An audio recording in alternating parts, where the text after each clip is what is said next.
Hello, nice to meet you. Today I would like to take some time to explain the at-home program, a support program provided by MCFD for children with severe disabilities under the age of 19. To put it simply, the at-home program is a program that provides financial support for the costs needed to support children with severe disabilities at home. The information I am explaining today is based on the at-home program guide, which was published in August 2023. I will upload this document in the description of this video, so if you need more detailed information, please refer to that. First, there are areas of support. There are mainly two types: respite benefits and medical benefits. Respite benefits are primarily intended to give parents a break as they need time to rest. There is a method where payments are made directly each month and another method where costs are reimbursed later. You choose one of these two options. Parents can directly hire people and find the necessary services for their children. Parents can also take time to rest, and they are responsible for managing various expenses needed for this. This benefit expires at the end of the month in which the child with a disability turns 19. Also, remember that prior authorization is required for medical benefits. You can receive a variety of services listed here. Children with autism or developmental disabilities mainly receive what is called school-aged extended therapy, which is marked in red here. Those who also have physical disabilities or people with physical disabilities can access the rest of the services on this list. As you can see here, these include mobility and adaptive equipment, biomedical equipment, medical supplies, audiology equipment and supplies, dental, orthodontic, and optical services. It's medical transportation and access to pharmaceutical care plans. Now, to explain which children are eligible, first, for medical benefits, the child must be 17 years old or younger. For respite benefits, eligibility extends up to 18 years old. Of course, the child must be a resident of BC and must be registered with MSP, which is BC's medical insurance. Also, the child must be living together with a parent, guardian, relative, or caregiver. I'll explain this in more detail later, but there are 4 assessment criteria: eating, dressing, toileting, and washing.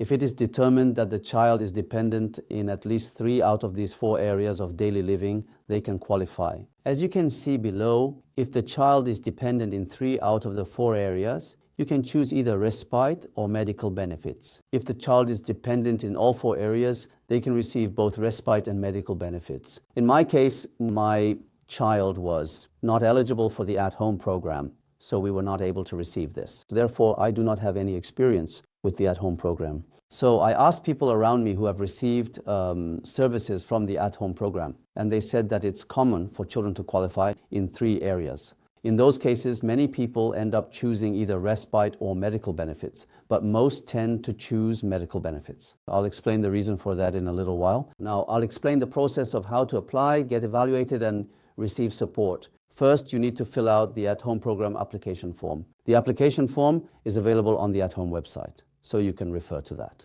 After completing the application, you need to submit it to the local at-home program office. The addresses for the offices are all listed on the application form. You can send it by mail or by fax to the address provided. Once received, the MCFD. At home, regional office will review your application, and if deemed necessary, they will need to assess the level of your child's disability. This is to determine whether the disability is severe or not. Then the evaluation process will proceed. The details of the evaluation process are explained more thoroughly below under the eligibility assessment section, so I will explain that a bit later. Now, after you apply, I asked about how long it takes for the assessor to come out, and it turns out it takes quite a long time. It can take at least 6 months, and in some cases up to a year. Now, let me explain the process starting from when the assessor comes out. The eligibility assessment is conducted by an organization called NSS. NSS stands for Nursing Support Service, and the assessment is carried out by nurses who belong to this organization. The nurse will then contact the parents to schedule a home visit. Then, during the home visit, the nurse observes the child and directly conducts an assessment in those 4 areas. After that, the assessment nurse gives the parents the assessment report. So ultimately, how the assessment nurse writes the report is extremely important. So if the child is determined to be eligible for the at-home program, then the MCFD TUSN worker will contact the parents to discuss the necessary support. However, it is also possible for the assessment to conclude that the child is not eligible. This happens quite often, but if you do not agree with the result, you can continue to request a reassessment. Of course, if you apply again next month, after just doing it today, that's too soon, but you can reapply after a year or even 2 years.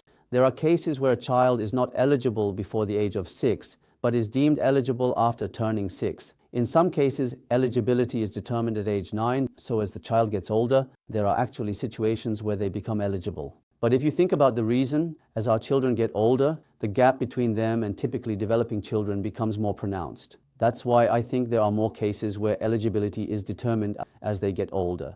So when it comes to being determined eligible, they go by age groups, like under 6 years old, 6 to 9, 9 to 11, and so on. Apparently, there are certain ranges like that. So every time your child enters a new age range, there are cases where someone who was previously found ineligible becomes eligible. That's why I was advised not to give up and to keep applying. So as I mentioned, there are 4 areas that the nurse comes out to assess. I've written down here as an example how each of those 4 areas is evaluated. I asked parents who have actually gone through this process about it because we didn't have any experience ourselves. First, for the eating section, for example, they might ask you to bring yogurt. And if you have yogurt, they give it to the child to see if they can open the lid themselves. Then, by giving various foods, they check if the child can use a fork. And ultimately, they assess how well the child can eat independently. For the dressing section, they give the child clothes, like a top, pants, or a jacket, and actually observe how the child puts on a top with a collar, how they button it up, and so on, to see how well the child can dress themselves independently. Next is toileting, which refers to how the child manages urination and defecation. Of course, you can't just tell the child, go pee or go poop, and expect them to do it on command. And since most of the time this involves children with severe disabilities,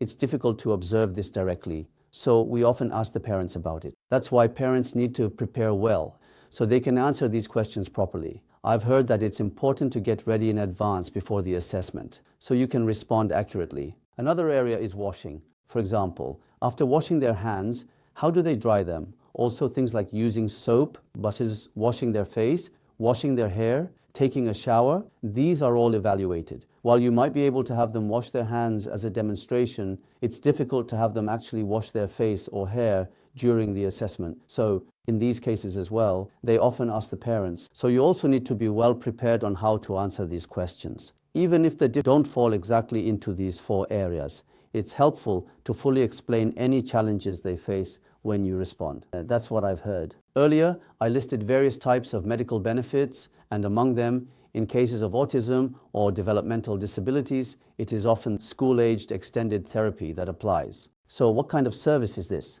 In the service area, you'll find OT, which is occupational therapy, PT, which is physical therapy, and SLP, which stands for speech and language therapy. You can even receive services like chiropractic care and massage. There's also something called school-aged therapy. That one is provided through the school, but it usually only covers OT and PT. Now, this school-aged extended therapy includes those, and in addition covers areas that aren't included in the regular program, like SLP, chiropractic care, and massage. That's why the word extended is attached to it. So I'm explaining that you can receive these additional services, and of course, this service also requires prior authorization, and it can't be more than 6 months from the date the service was provided. You have to send the invoice before it reaches 6 months, and I'll explain that process in a bit more detail in just a moment. So the maximum annual support amount for each service is as follows. OT, PT, and SLP each have a maximum of $5,760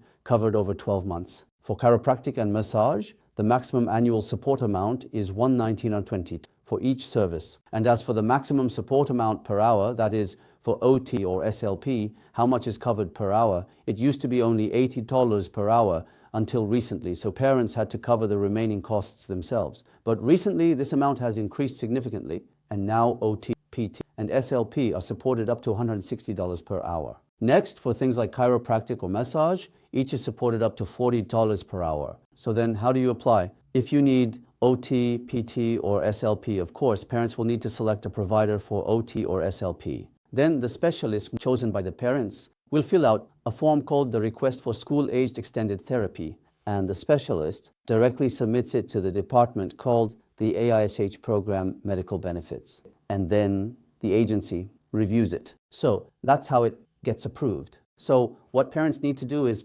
find a good specialist. The rest of the process is all taken care of by the specialist. And it is said that most applications are approved. Then after approval, you will receive the service from the specialist. After the specialist provides the service, they submit the invoice directly to the AISH program, specifically to the medical benefits department, and receive the payment directly. This is the process they follow. All right, that's all for today's explanation. For more detailed information, please refer to the AISH program guide I mentioned earlier. Next time, I'll be back with another topic. Thank you for watching until now.